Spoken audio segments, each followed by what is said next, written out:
Hey everyone, and welcome back to OntarioCyrptids. I hope you all had a great weekend, and I want to thank you guys for all the birthday wishes I received. I truly appreciated reading your comments. By the way, how many Tauruses do we have in the audience today? Let me know in the comments below and add your date of birth minus the year, of course. Mine was on the 17th. So Tauruses are born between April 20th to about May 20th. Anyways, enough about astrology.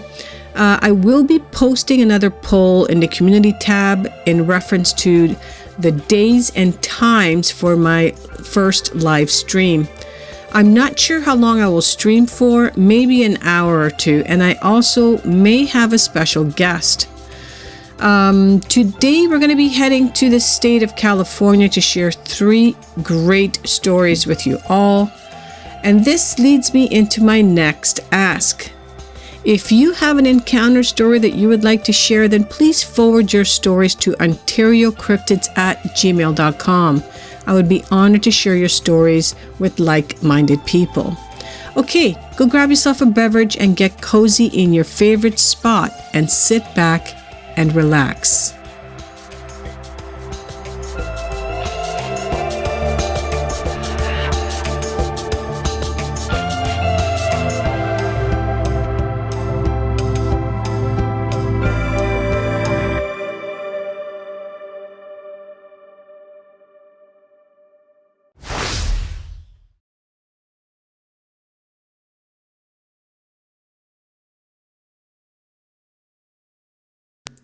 All right, so the first story takes place August 4th of 1996.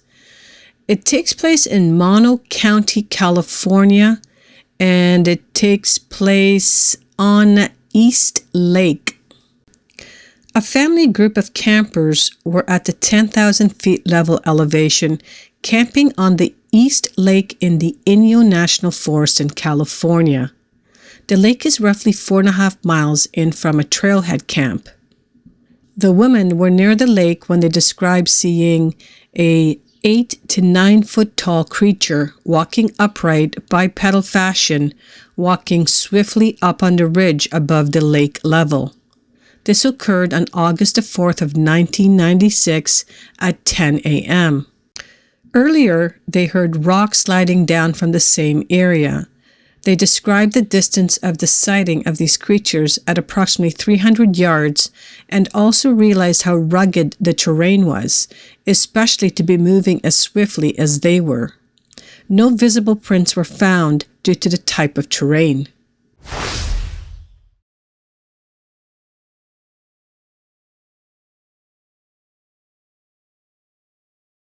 This next encounter takes place September of 1972. We are in Inyo County, California, but we are on Barney Lake near Bishop. And I have to say, what a beautiful lake this is. You can see the trails on the one side of the lake. It must be a really beautiful hike. Okay, before I start, I'm going to leave the person's last name out of the story. But here we go. I don't know who to contact, but I have a story to tell. My name is John, and I'm 41 years old, vice president of a bank, and I have been harboring an encounter for 31 years secretly out of fear of ridicule and shame. But now that I've seen that other people have had similar situations, I must tell my story. During September of 1972, I was hiking down from a lake with my dad and my friend on a fishing trip. We were at a place called Barney Lake out of Bishop, California, near the Paiute Pass, and were on our way home. After a weekend of camping and fishing, we were backpacking out from this lake. I was the lead. I had outpaced both my friend JC and my dad by about 4 minutes without knowing it as I was moving quickly downhill. After about 10 to 40 minutes from the lake down, I finally came into a clearing after walking out of the forested section of the trail. I took a break from my fast strides to rest and look out over the meadow. The first thing I saw was a big white rock boulder near the end of the meadow, and there was maybe 20 yards by 30 yards of grass surrounding it. At this point, I heard extreme thrashing going on off the clearing to my left. I looked to my left to see a huge animal bent over with its rear end facing me. It was only about 12 feet away from me. I saw that it was hairy and had reddish orange-brown multicolored tinge to its hair. Its rear end was bare of hair like a monkey's. I knew this because during this time in my life, I spent all my lunch hours in the library reading about zoology and marine biology. I thought this was very strange at first, as no bear can bend over like this at the waist and have skin over the rear area. In my fear, I was frozen and shocked and bewildered all at the same time. I had never known or heard of Bigfoot or Sasquatch at this time in my life. Time had frozen for about 5 or 6 seconds, and then the animal lifted up and stood erect. It was enormous. It must have been 8 feet tall or more, which to a 10-year-old is unreal. It had been scratching with its hands and grubbing and digging prior to looking for what I thought was food. Its back was to me, and when I saw it stand, I saw it was built in the same way as humans are, but with a lot of hair. I knew this was no bear from my background. I also know that only black bear were seen as almost extinct species here and would have been much smaller in height and stature. I got so scared I ran with a full pack towards the big white rock. I literally dove over the top, pack and all, and when I landed, snuggled against the rock, so scared to even look in case the creature had heard me. Finally, after about 20 seconds or so, I peeked over the rock to see nothing and no one on the trail. Within a minute or two, my dad and JC came down the trail into the opening, and I started to scream at them. I said, "Look out! Look out!" in fear that the creature was still there and would do something to them. They froze, bewildered, and looked left and then at me in confusion. They stood at the clearing, at the spot I was at when I spotted the creature. I finally came out and walked to them and looked into the trees and thick brush to see nothing but some broken brush and twigs and some hair on the ground. We finally moved on, and I never spoke of this again except to my dad and a couple of close friends. 8 years later, I saw the Bigfoot movie and the Patterson video. Once I saw this, I knew without a doubt this is what I saw. I still kept my story a secret out of fear, but the vision haunts me, and it will all my life. I know what I saw was real. I will never forget this, and I will take it to my grave. I am now someone who needs answers and must try to find out that this creature does exist, or I will put it out of my memory to rest. I know what I saw was no figment of my imagination or hoax. I want to seek it out.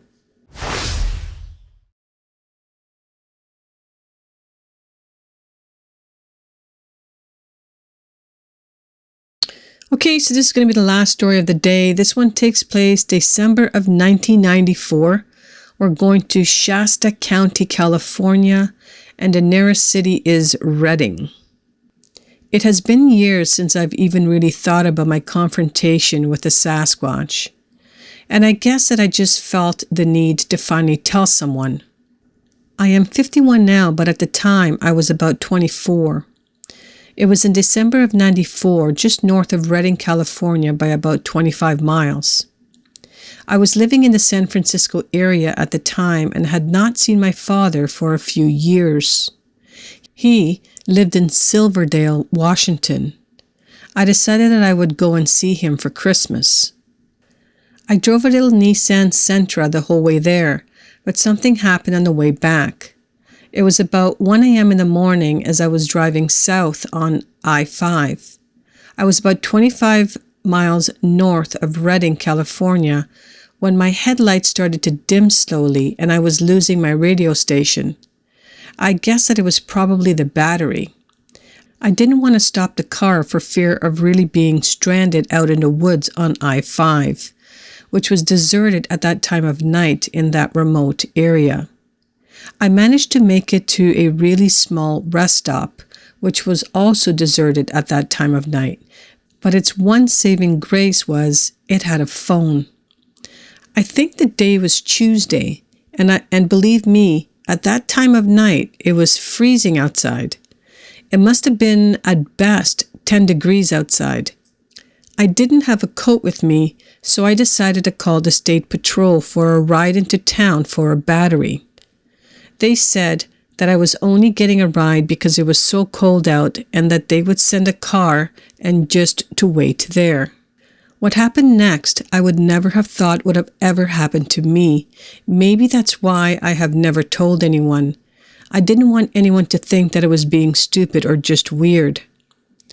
As I sat in the cold on the hood of my car watching my own breath, something came over me. You know how the hair on the back of your neck stands on end and you get a feeling in your stomach that makes you feel really sick? Yeah, that's the feeling. Well, I was feeling it. There was only one streetlight in the small parking lot, and that was just above the phone.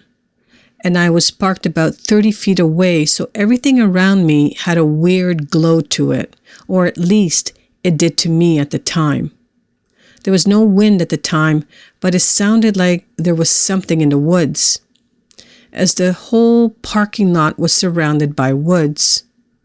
The parking lot was just a small road with about 8 parking spots. It was small for a rest stop. Over the next 20 minutes, my life was turned upside down. I would hear grunts from the trees that were right beside my car. I don't know why I didn't get in my car. I was just kind of frozen there. I made no sounds at all. I knew it was just some kind of animal, and I was not really worried, or so I made myself believe at the time. After about 20 minutes of this happening on and off, it finally happened. Never in my life will I forget the sight or the feeling that I felt at that one moment in time. My body froze. It was like my heart stopped beating and all the heat from my body was sucked away somehow and my mind locked on the only thing around. And then it was there.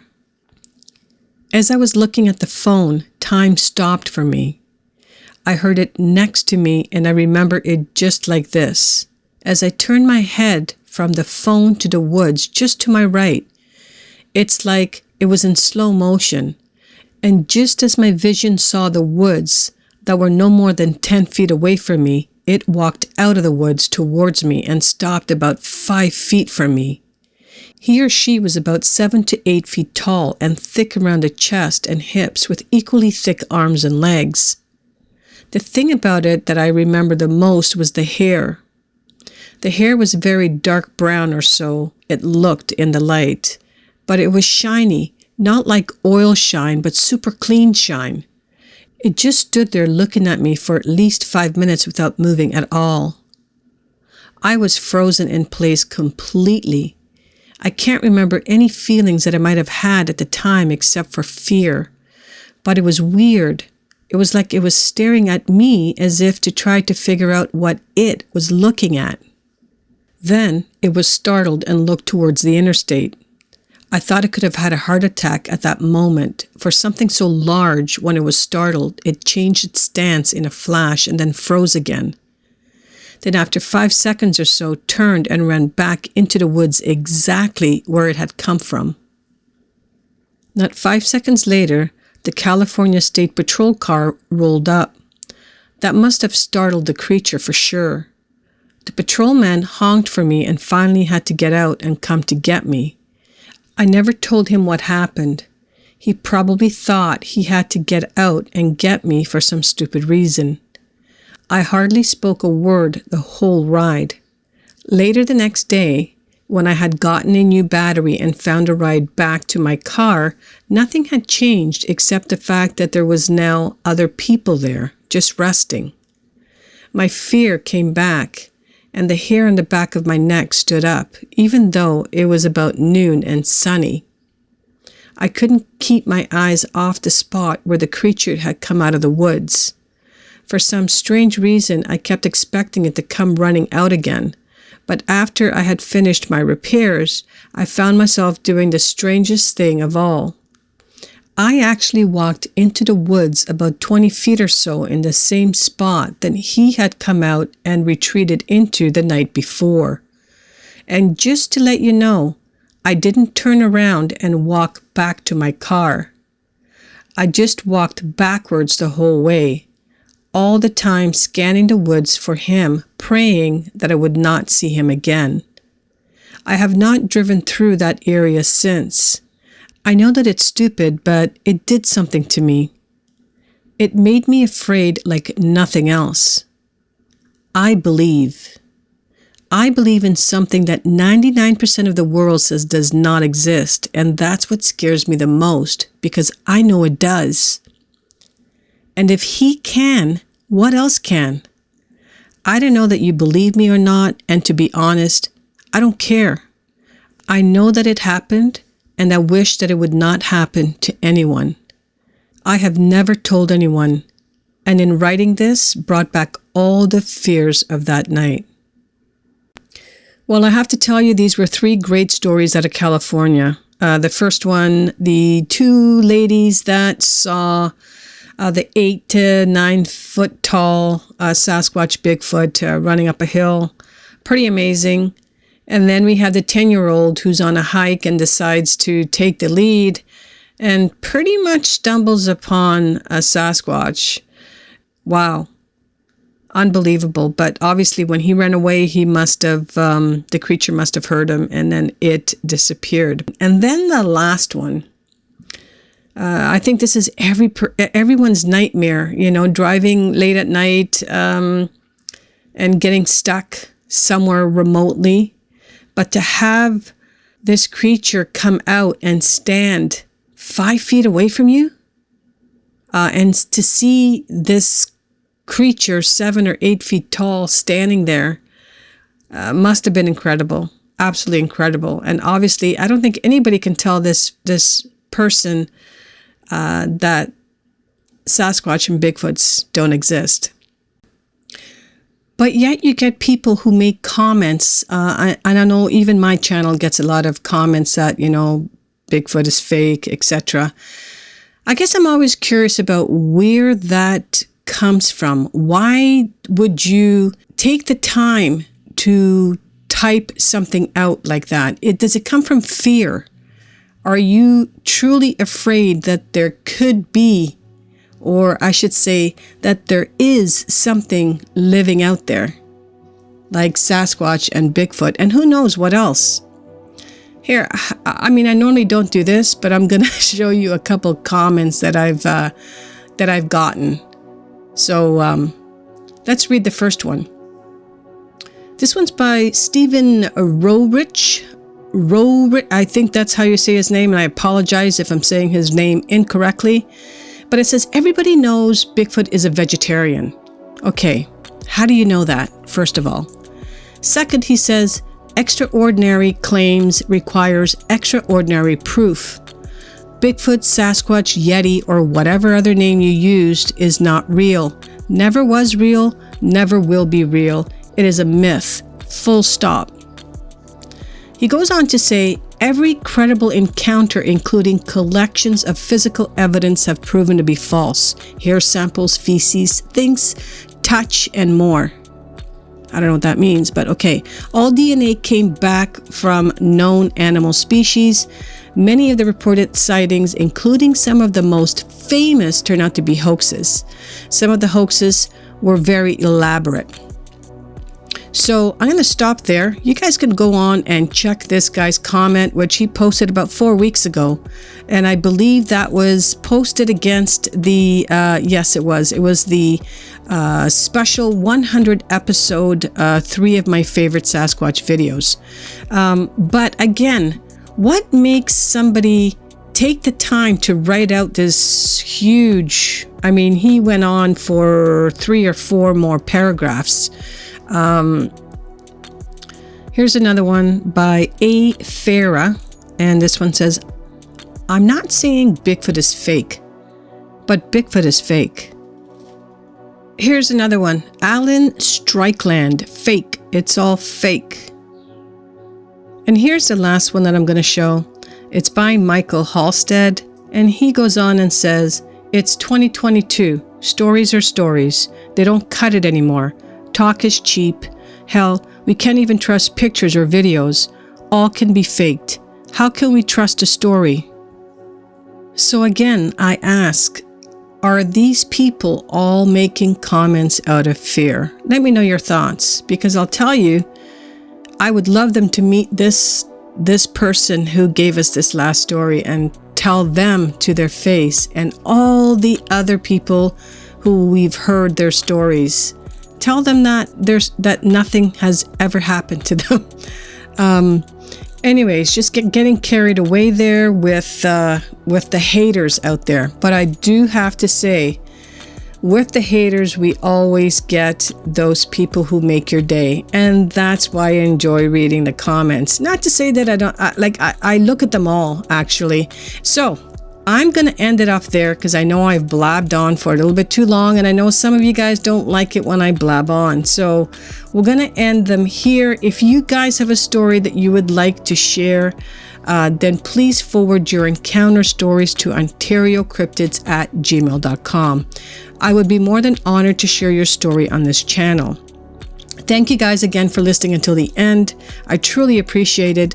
Please hit that like button on your way out and smash that subscribe button if you're new to my channel. And I would like to take the time right now to thank all those new subscribers, because I know I haven't thanked you guys for the last little bit. It's been a while, I think. So I want to thank you guys for hitting that subscribe button that I just mentioned, and welcome to the channel. And lastly, I would like to say, have yourselves a great weekend, and I hope to see you all next week right here on Ontario Cryptids.